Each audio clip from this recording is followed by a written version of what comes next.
জুলাই আগস্টের মানবতা বিরোধী অপরাধের বিচারের জন্য আন্তর্জাতিক অপরাধ ট্রাইব্যুনাল ২ এর যাত্রা শুরু হলো আজ। ট্রাইব্যুনাল ২ এর নিয়োগ পাওয়া ৩ বিচারককে সংবর্ধনা দিয়েছেন অ্যাটর্নি জেনারেল মোহাম্মদ আসাদুজ্জামান এবং চিফ প্রসিকিউটর তাজুল ইসলাম।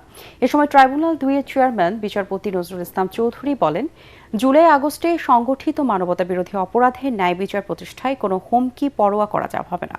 সংবর্ধনা অনুষ্ঠানে অ্যাটর্নি জেনারেল বলেন, বাংলাদেশে যাতে আর কেউ দিনের ভোট রাতে করার চেষ্টা না করে সেজন্য সকল অপরাধীর বিচার নিশ্চিত করতে হবে।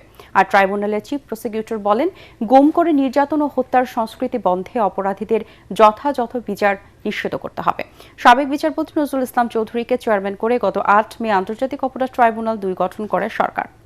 সদস্য পদে নিয়োগ পাওয়ার জন্য অন্য দুজন হলেন অবসরপ্রাপ্ত জেলা ও দায়রা জজ মঞ্জুরুল বাসিদ এবং মাদারীপুরের জেলা ও দায়রা জজ নূর মোহাম্মদ শাহরিয়ার কবির।